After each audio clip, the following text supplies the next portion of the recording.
Guys, അപ്പോൾ നമ്മൾക്ക് ഇന്ന് കപ്പ ബിരിയാണി വെക്കാം. അപ്പോൾ ഒരു ചട്ടിയിലേക്ക് കഴുകി വൃത്തിയാക്കി വെച്ചിരിക്കുന്ന ബീഫ് ഇട്ട് കൊടുക്കാം. പിന്നെ നമ്മൾ അരിഞ്ഞു വെച്ചിരിക്കുന്നത് കുറച്ച് സവാളയും കുറച്ച് ചെറിയ ഉള്ളിയും പിന്നെ കുറച്ച് ഉണക്കത്തേങ്ങ അരിഞ്ഞു വെച്ചിട്ടുണ്ട്. പിന്നെ ഒരു പച്ചമുളക്, കുറച്ച് തക്കാളിയും കൂടി ഇട്ടിട്ട് നമ്മുടെ പെരിഞ്ജീരകവും സാദാ ജീരകവും ഉലുവയും കൂടി ഇട്ട് ചെറുതായിട്ടൊന്ന് പൊടിച്ചത് കുറച്ച് ഇട്ട് കൊടുക്കാം. പിന്നെ ഒരു സ്പൂൺ നിറച്ച് മല്ലിപ്പൊടി ഇട്ട് കൊടുക്കാം. ഒരു സ്പൂൺ കാശ്മീരി ചില്ലി, ഒരു സ്പൂൺ സാദാ മുളക് പൊടി, കുറച്ച് കുരുമുളകും കുറച്ച് ഗരം മസാലയും ഇടാം. പിന്നെ ആവശ്യത്തിനുള്ള ഉപ്പും ഇട്ടിട്ട് പിന്നെ മഞ്ഞപ്പൊടി ഇടാനുണ്ട് കേട്ടോ, അത് വിട്ടുപോയി കേട്ടോ. അപ്പോൾ മഞ്ഞപ്പൊടി ഇട്ട് നമ്മൾ കുറച്ച് കറിവേപ്പിലയും ഇട്ടിട്ട് നല്ലപോലെ കൈകൊണ്ട് ഞവടാം. അരമണിക്കൂറെങ്കിലും ഇതൊന്ന് റെസ്റ്റ് ചെയ്യാൻ വെക്കണം കേട്ടോ. ഞവടിയതിനു ശേഷം കൈകൊണ്ട് നല്ലപോലെ ഞവടണം കേട്ടോ. നമ്മളെ തക്കാളിയൊക്കെ നല്ല ഉടയണം. അപ്പം നല്ല ബീഫിന്റെ അകത്ത് ഈ മസാല എല്ലാം നല്ലപോലെ ഇറങ്ങും കേട്ടോ. ഞാൻ എന്നും ഈ അരച്ചു വെച്ചിരിക്കുന്ന വെളുത്തുള്ളി ഇഞ്ചിയും ചതച്ചത് ഇടാൻ മറന്നു പോകും കേട്ടോ.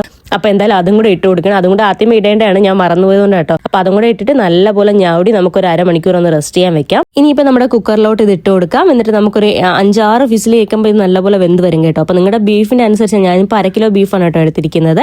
മുകളിലായിട്ട് കുറച്ച് വെളിച്ചെണ്ണയാണ് കേട്ടോ ഒഴിച്ചു കൊടുക്കുന്നത്. പിന്നെ ഒരു ഗ്ലാസ് വെള്ളം ഒഴിച്ചു കൊടുക്കുന്നുണ്ട്. എന്നിട്ട് നമുക്ക് ഇനിയിപ്പോൾ അടച്ചു വെക്കാം. ഒരു 6-7 വിസിൽ കേൾക്കുമ്പോൾ ഇത് നല്ല സെറ്റായി വരും കേട്ടോ. അപ്പോൾ ആ സമയം കൊണ്ട് നമുക്ക് ഉള്ളി വരട്ടിയെടുക്കാം. ഒരു പാനിലേക്ക് നമുക്ക് വെളിച്ചെണ്ണ ഒഴിച്ചു കൊടുത്തിട്ടുണ്ട് കേട്ടോ. അപ്പോൾ അതിലേക്ക് കുറച്ച് ഉലുവ ഇട്ട് കൊടുക്കണം. പിന്നെ നമ്മൾ അരിഞ്ഞു വെച്ചിരിക്കുന്ന ഉണക്കത്തേങ്ങ, കറിവേപ്പില, വറ്റൽമുളക്, ഇഞ്ചി, വെളുത്തുള്ളി ചതച്ചതും കൂടെ ഇട്ടിട്ട് നല്ലപോലെ ഒന്ന് വരട്ടാം. എന്നിട്ട് നമ്മുടെ ചെറിയ ഉള്ളി ഇട്ട് കൊടുക്കാം. ഫസ്റ്റ് ചെറിയ ഉള്ളി ഒന്ന് വരണ്ട് വരുന്ന സമയത്ത് നമുക്ക് സവാള ഇടാം. സവാള ഇട്ട് നല്ലപോലെ ഇനി വരണ്ട് വരണം കേട്ടോ. നല്ല ബ്രൗൺ കളർ ആവണം കേട്ടോ. കുറച്ചൊന്ന് വരണ്ട് വരുന്ന സമയത്ത് നമുക്ക് തക്കാളിയും പച്ചമുളകും കൂടെ ഇട്ട് കൊടുക്കാം. അതും നല്ലപോലെ ഇരുന്ന് നല്ല വരണ്ട് ആ ബ്രൗൺ കളർ ആവുന്ന സമയത്ത്, അപ്പോൾ ആ സമയമായപ്പോൾ നമ്മുടെ ബീഫും വെന്ത് വന്നിട്ടുണ്ട്. അപ്പൊ നമുക്ക് ഇനിയിപ്പോൾ ബീഫിന്റെ കുറച്ച് വെള്ളം ഒഴിച്ചു കൊടുക്കാം കേട്ടോ. അപ്പൊ അതിന് മുമ്പായിട്ട് കുറച്ച് മസാല ഇട്ട് കൊടുക്കാം. കുറച്ച് മഞ്ഞപ്പൊടി, കുരുമുളക്, ഗരം മസാല, ഒരു സ്പൂൺ നമ്മുടെ കാശ്മീരി ചില്ലിയാണ് കേട്ടോ ഇടുന്നത്. ഇതെല്ലാം കൂടെ ഇട്ടിട്ട് ഒന്ന് വരട്ടിയതിന് ശേഷം നമ്മൾ ബീഫ് വെന്ത് വന്ന വെള്ളം ഉണ്ടല്ലോ അത് അതിലോട്ട് ഒഴിച്ചു കൊടുക്കാം കേട്ടോ. അപ്പൊ ഉള്ളിയിലൊക്കെ നല്ല ബീഫിന്റെ മണം അങ്ങ് ഇറങ്ങും കേട്ടോ. അപ്പൊ അത് വെച്ചിട്ട് ഇതിനി വറ്റിയതിന് ശേഷം നമുക്ക് ബീഫ് ഇട്ട് കൊടുത്താൽ മതി കേട്ടോ. അപ്പൊ ഈ വെള്ളം ഒഴിച്ചിട്ട് നല്ലപോലെ ഇളക്കണം കേട്ടോ. ഹൈ ഫ്ലെയിമിൽ വെച്ചാണ് ഇളക്കണം കേട്ടോ. അപ്പൊ ആ ഉള്ളിയിലൊക്കെ പെട്ടെന്ന് അതിലങ്ങ് ഇറങ്ങും കേട്ടോ. നല്ലപോലെ മണമൊക്കെ.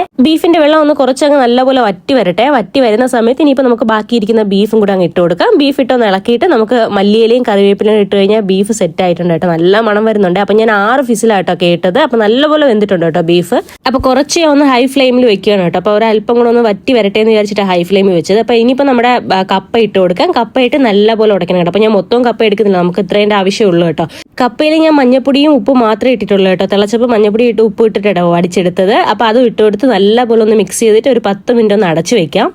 നമ്മുടെ കപ്പ ബിരിയാണിയുടെ കോമ്പിനേഷൻ എന്ന് പറയുന്ന ഒരു ഗ്ലാസ് കട്ടൻ ചായ വേണം, കുറച്ച് സാലഡ് വേണം. അപ്പം ഞാൻ ഒരു പ്ലേറ്റിലേക്ക് നമ്മൾ ഉണ്ടാക്കി വെച്ചിരിക്കുന്ന കപ്പ ബിരിയാണി അങ്ങോട്ട് ഇട്ട് കൊടുക്കുകയാണ് കേട്ടോ. എന്നിട്ട് അതിന്റെ മുകളിലായിട്ട് ഞാൻ കുറച്ച് സവാള അരിഞ്ഞു വെച്ചിട്ടുണ്ട്. സവാളയും മല്ലിയിലയും പച്ചമുളകുമാണ് കേട്ടോ. ഇതുപോലെ ഇങ്ങനെ അങ്ങ് തൂക്കി കൊടുക്കുക. എന്നിട്ട് നമുക്ക് നമ്മുടെ കുറച്ച് സാലഡ് വെച്ച് കൊടുക്കാം. ഇനിയിപ്പോൾ നമുക്ക് പോയി ടേസ്റ്റ് ചെയ്ത് നോക്കാം. ഞാൻ ഇന്നലെ ഇട്ട വീഡിയോയിൽ പറഞ്ഞിട്ടുണ്ടായിരുന്നു അപ്പോൾ റെസിപ്പി ഞാൻ ഇന്ന് അപ്ലോഡ് ചെയ്യുന്നത്. അപ്പോൾ ഇതാണ് കേട്ടോ. അപ്പോൾ നിങ്ങൾ എന്തായാലും ട്രൈ ചെയ്യണം. അപ്പോൾ നിങ്ങൾക്ക് ഇഷ്ടപ്പെട്ടാൽ ലൈക്കും ഷെയറും കമന്റും ചെയ്യണേ.